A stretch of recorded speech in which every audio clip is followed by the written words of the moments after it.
Good morning, students. Let us go on our zoology class. So we are discussing chapter 5, molecular genetics. And today we are supposed to discuss the topic human genome project. Right? So of course it is one of the project work which is made in human genome. So what is human genome first of all? All our genes together are known as our genome. Okay, so where is our genes? So we have the cell. The cell consists of nucleus. Nucleus consists of chromosome. Chromosome consists of the DNA, and the DNA consists of these genes. So the overall genes which is present in this human is known as genome. So now this project work is made in this genome. Alright. So the Human Genome Project is shortly known as HGP, was this international research program whose goal was the complete mapping and understanding of all the genes of human beings. So this project is made by international level, and their goal is to identify and mapping all the genes which is present in this human beings, right? So that is the goal of this project. So this project is launched in the year 1990, okay, and 13 years it has taken to complete this project, right? So it is a 13 years largest project, right? And this project is 25 times larger than others. 25 times larger than other projects. Okay. Then, this is the first project which is done for the first vertebrate genome to be completed. So, this human genome project is made in human. So, human is one of the vertebrate. So, this is the first vertebrate genome project to be completed. The project is over. Okay. And they estimated the human DNA consists of 3 into 10 power 9 base pairs. Base pairs means what do you mean? If you see the structure of this DNA, the DNA consists of the bases, right? So one base combined with another one base. For example, adenine combined with thymine and guanine combined with the cytosine. So these bases they say. So if we see this overall genes, so human being consists of 23 chromosomes, and one extra we can say one Y chromosomes. For example, 22 autosomes plus X and Y chromosomes. So overall 24 chromosomes they say. So in this, if we take this overall 24 chromosomes, this chromosome consists of the DNA, and the overall DNA consists of 3 into 10 power 9 base pairs are there. Have we got? Okay. Now let us see what are the goals of this human genome project. One goal should be there, right? And the goal is to identify 30,000 genes in human DNA. So if they see the genes, there is 30,000 genes are there. So these genes consist of bases, right? So overall 30,000 genes are in human DNA. Okay. Then, so to identify this 30,000 gene is one of the goal of this human genome project. Next one, determine 3 billion chemical bases. So these 30,000 genes consist of how many bases? 3 billion chemical bases. Okay. So these chemical bases must be determined. Okay. Next one, store the information in database. So all these researchers they may done in this DNA, the whole DNA of this human cell, and so we have to store all those in this as a computerized form, database form, right? Then improve tools for data analysis. So to analyzing these data, the data are collected and it is stored in the form of this database. And to analyze this database, they are finding these tools, to improving the tools to analyze these data. Okay. Then transfer to other sectors. For example, these information they are transferring to other areas wherever it is applicable. For example, industries level, they are transferring these data. Fine. And this last one we can say address ethical, legal, social issues. So because of this human genome project, maybe some ethical issues may arise or legal issues may arise, as well as the social issues also may arise. So shortly they have mentioned as ELSI, ethical, legal, social issues. So this also must be addressed. Okay, so these are all the goals of this human genome project. Fine. And now let us see how this methodology, how it happens. Okay. Let us see this methodology of human genome project. Okay. So this methodology is approached in two ways. So if we take DNA, as we said already, the DNA consists of the cores, right? So the DNA consists of the cores. So all the cores are not responsible to produce the protein, right? So even in the previous class, we have discussed about this expressed gene sequence also, right? So few sequences or genes will be responsible to produce the proteins. So that genes or that codes are known as coding genes, right? But few genes are not responsible to produce these proteins, but that are known as non-coding sequences. Okay, so this human genome project has two approaches.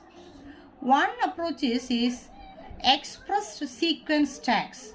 Shortly it is mentioned as ESTS. Expressed sequence means, what do you mean? This gene is expressed as a synthesis of protein.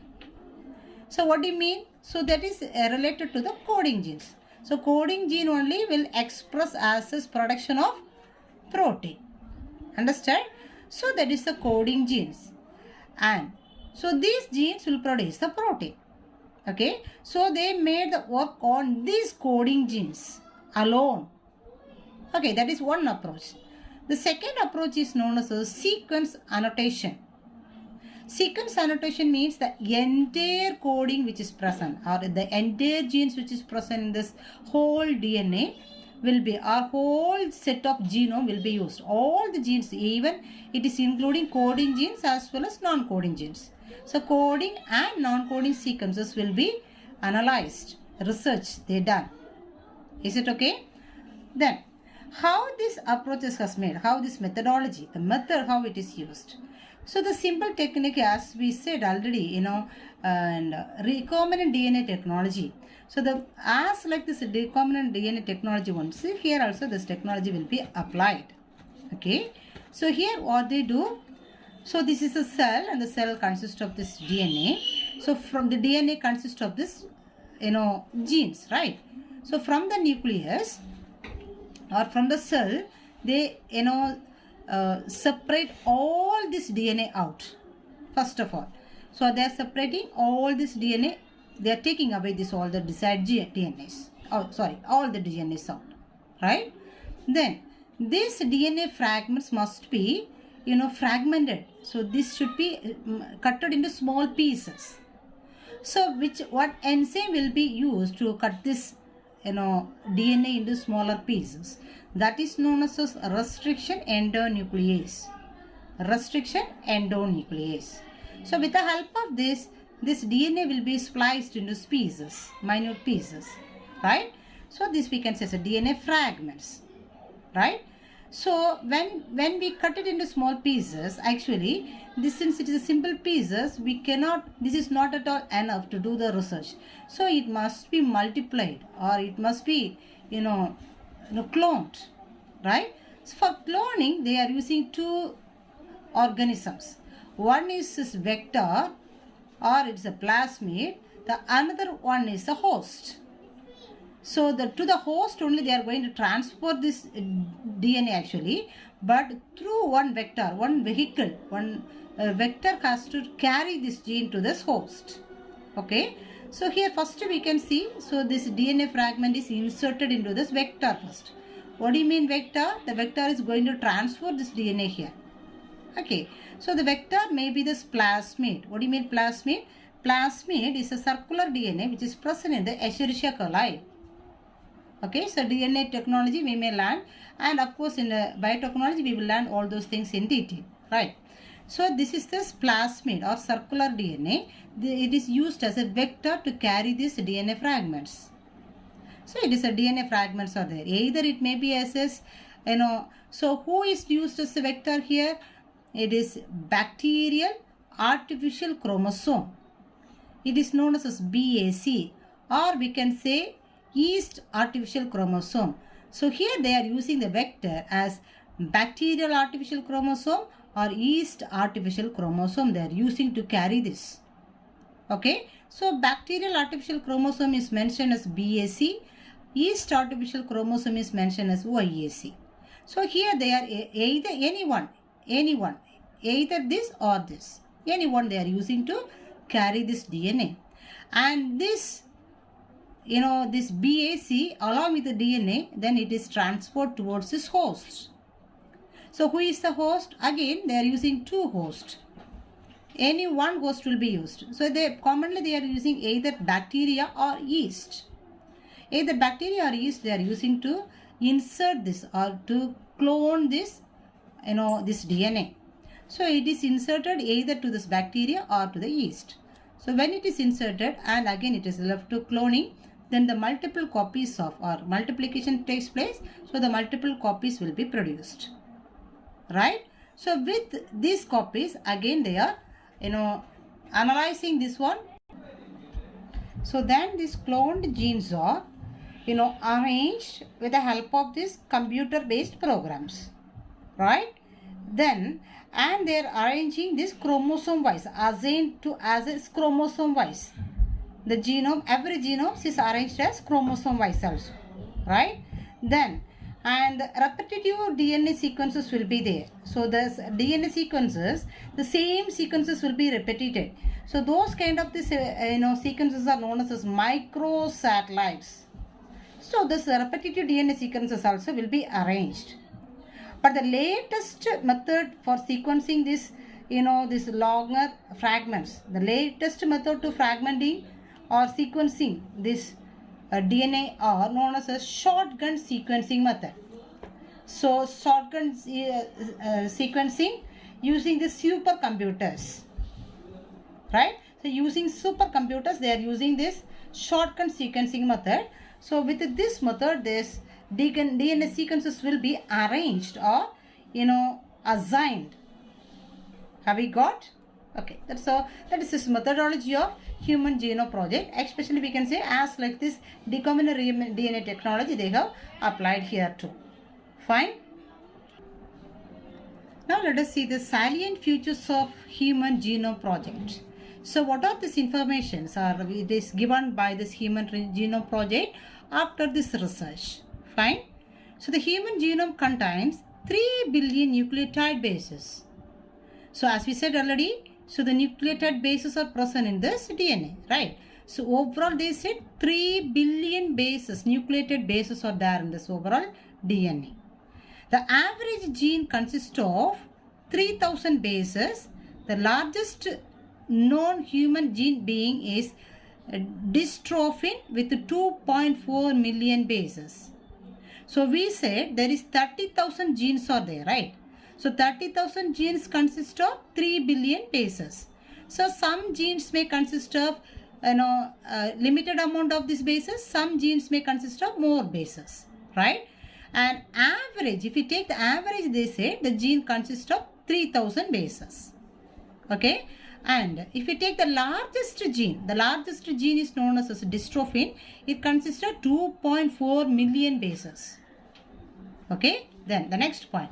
Genes are distributed over 24 chromosomes. So 24 chromosomes means what do you mean? 22 autosomes plus X and Y chromosomes. So overall 24 chromosomes.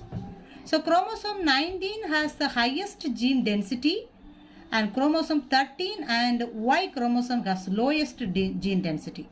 So in the chromosome only consists of the gene. The gene only consists of these bases. Okay. So now they are saying regarding this chromosome level. So if we say the chromosome level among these 24 chromosomes, number 19 has the highest gene density. Lot of gene is present in this 19 chromosome. But in case of this chromosome number 13 and Y, this little amount of genes only present. Okay. Then the chromosomal organizations of human genes shows diversity.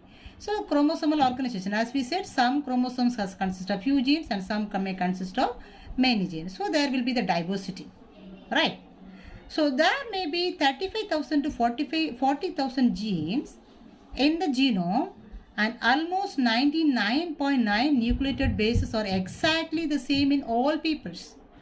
So we said around 30. So here exactly that is estimated, but here they said 35 to 40,000 genes are present in the genome, total genome.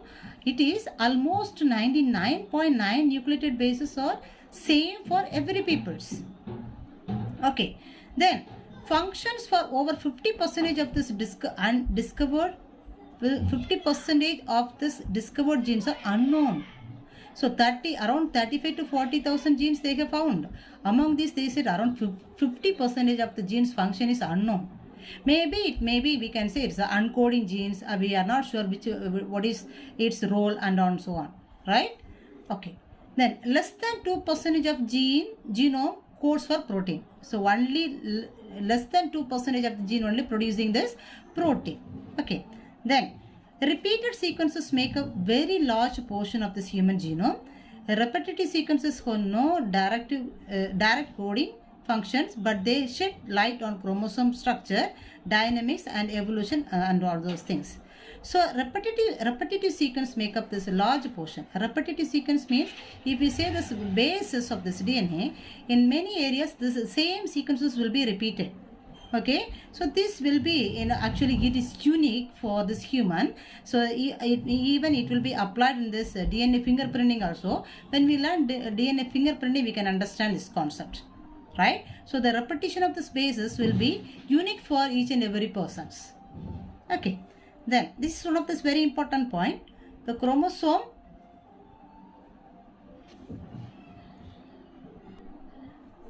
chromosome 1 has 2,968 genes, whereas chromosome Y has 231 genes.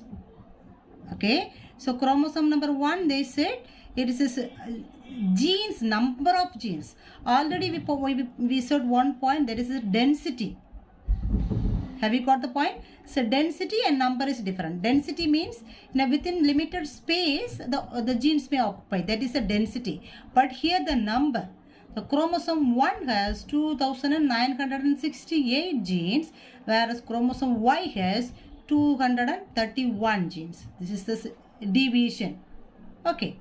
And the next one is, scientists have identified about 1.4 million locations where single base DNA differences occur in human, which means actually it is denoted as SNPs, single nucleotide polymorphism.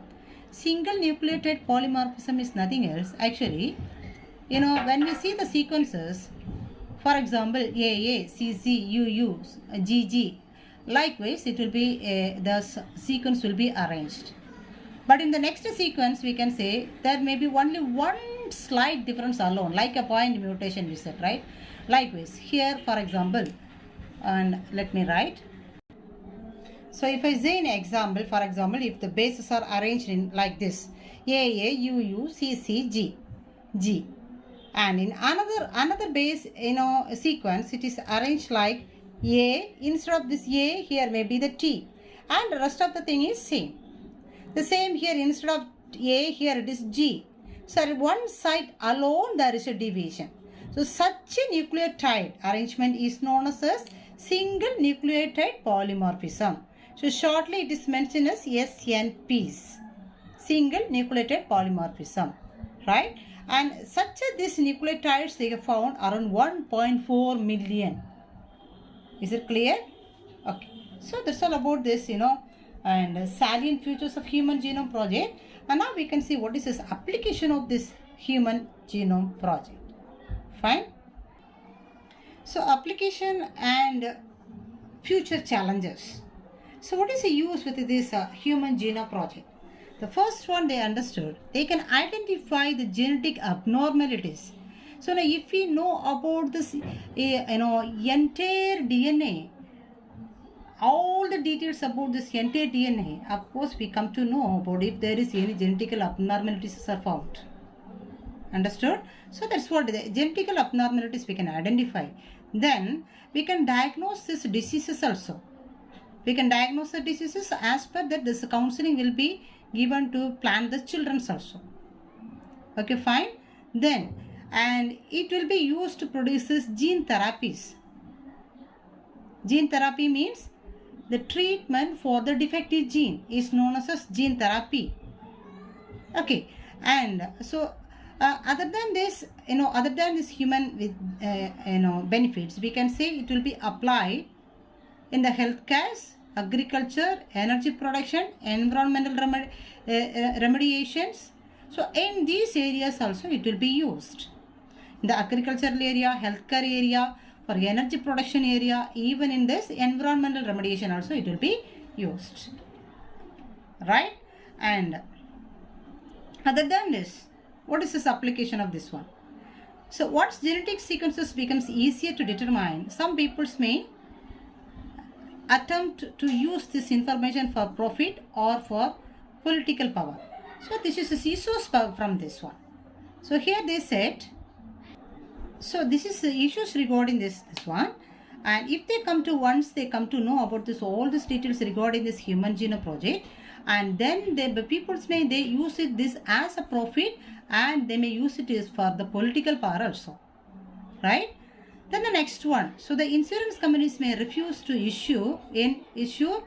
insure people at genetical risk, and this would have same this companies this expenses of future medical bills insured by this less than perfect peoples.